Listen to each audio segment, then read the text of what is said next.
All right, I get it. You want to start your company, but you're a little worried, okay? It's really normal. A lot of people go through it. You know, there's friends, family telling you all this kinds of stuff. You're thinking about how it could go wrong, but I'm going to tell you right now that the fear is okay. I'm going to give you some tips for getting over it. What's up, guys? It's Skunberg from Academy.fm, and today I'm going to talk about tips for getting over your fears when it comes to entrepreneurship. So I've talked to a lot of people over the past few years. I realize a lot of people do get pretty stressed out, pretty worried about whether it be their future or their success with their project or their business or whatever it may be. And I just want to say that, you know, a lot of people go through this, okay? It's completely normal, okay? I mean, even for us, you know, in the early stages, you know, we didn't know if everything would quite work out, but we just probably did a few things that really helped us along the way, honestly. I know a lot of people are probably going to tackle this differently, but here's kind of my 3 tips for kind of getting over that fear and really not letting it cripple you. So the first thing that I do on a very, very regular basis, every single day, is actually study different people who have already been successful, okay? So this really comes in interviews, audiobooks. I watch different videos on YouTube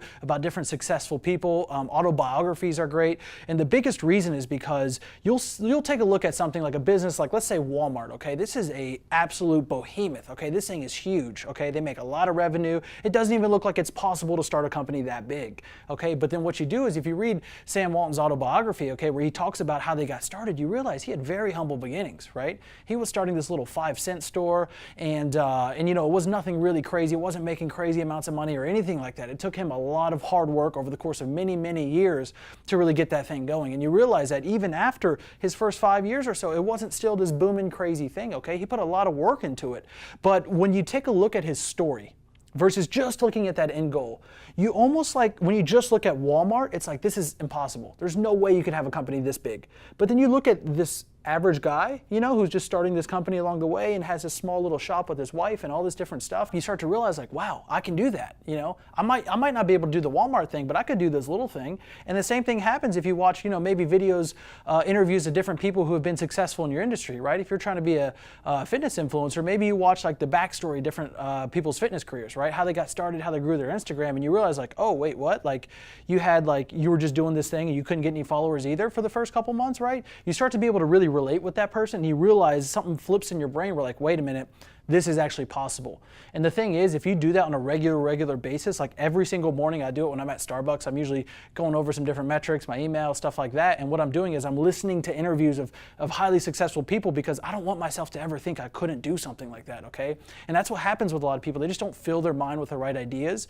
And so a lot of times people, instead of filling their self with success stories and stuff like that, they're talking to, let's say, maybe less successful friends or something, or people who are pessimistic. So then that becomes kind of like the narrative you're telling yourself in your head. Okay, so the first thing is start filling your head with great stuff, okay? Audiobooks, books, interviews, and great videos that are really going to propel you forward and get your mindset in the right place. And do this every day. Okay, because if you do it one time, you're going to get a little boost of inspiration, and then it's going to taper off. If you build this into like a ritual habit, you're always going to be in that mindset, and it really does help. Another thing that really helps me is honestly just writing down my goals, okay? Even after, I'm gonna tell you right now, if you guys are worried about certain things, that doesn't go away if you have a business that starts to take off, okay? I've had a business that has made anywhere from 100 to 300 grand in a month on a regular basis, and I still have to take a step back and like think about like, oh crap, what if this doesn't work or something like that? And something that just really helps is just writing down your goals, okay? Try to figure out what you're trying to do. Put a timeline to those goals. Don't just say like, I wanna have this mansion house, I wanna do all this, I wanna have cars, I want to have this lifestyle, I want to be in, like put some timelines to it. Think like, okay, I want to do this in 90 days. I'm trying to do this in the next year. I'm trying to do this in the next 3 years, okay? Usually you start at the top, so start at your bigger picture 10-year stuff, and then you break it down because usually the 10-year is just like the example with Walmart. It's far away. It almost seems impossible. You don't even know how you're going to get there per se, right? And you set that 10-year goal, and then you break it down to like, okay, well, what can I do in the next 3 years to be on track? Because if I hit my 3-year goal, I'm going to be on track for the 10-year. So you take a step back, you look at that 3-year goal, you know, you break it down a bit smaller, okay? It's about a third. So you take a look at that 3-year goal, you start to map out different stuff you want. It's obviously smaller than that 10-year, and then you break it down to 1 year, okay? Obviously, if you hit your 1 year, you're going to be on track to hit your 3-year, okay? And then you break down the 1 year into about 4-month periods. That's what we do. And if you really break it up this way, You're going to be able to actually make something that's practical that you can do in the next 90 days. It's going to be specific tasks, and you can even break down those 90 days into like, what am I going to be doing for the next 2 weeks, and build little sprints for yourself to knock out certain tasks, okay? So take that big goal and then break it down into something that's very, very actionable, okay? That you can actually do today, tomorrow, this week, next week. And the cool part is, it doesn't matter if you don't hit your targets for the 90 days. It doesn't matter if you don't hit your targets for whatever time frames that you set. But what matters is that you start to break this stuff down into a way that you can actually digest it and believe it's going to happen.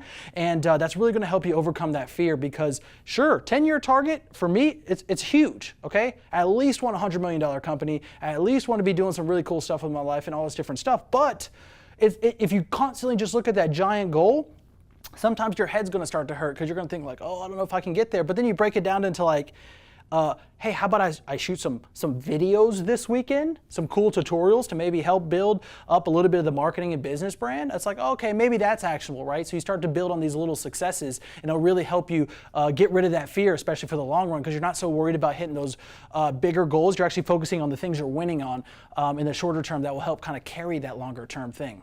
The third thing you really need to understand is that shit is going to go wrong. 100,000%, okay? Everything from when I started my music project, a bunch of stuff went wrong, okay? Me and Drew ended up, not doing our music project anymore. We went our different ways, all that stuff.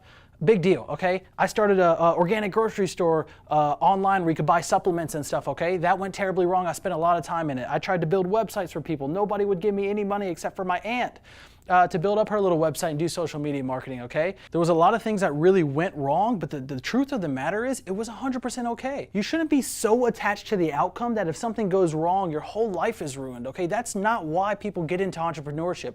It's not because you need this thing and it's if you don't have this money, it's not gonna work out, something like that, okay? It's something that's supposed to be a fun journey, okay? I have a blast when shit goes wrong, because honestly, it's more opportunity to fix a problem. Everything you're doing in business is just fixing a problem, whether it be something with your content, something with how you're doing your management style, something with how you're selling products. You're just fixing different problems. And the thing is that if you're the type of person who is an entrepreneur or really wants to be, that's what you have to fall in love with, okay? So don't be so worried when stuff goes wrong, because it will 100% happen. What you need to be excited about is that you get to do what you love every single day. You need to be excited about those small wins, and you need to be excited about that bigger picture goal. Other than that, I really hope you enjoyed this video. If you guys have any fears, actually just comment below. We'll help each other out. I'll reply to some of the comments as well. And I hope you guys had an awesome day. Peace.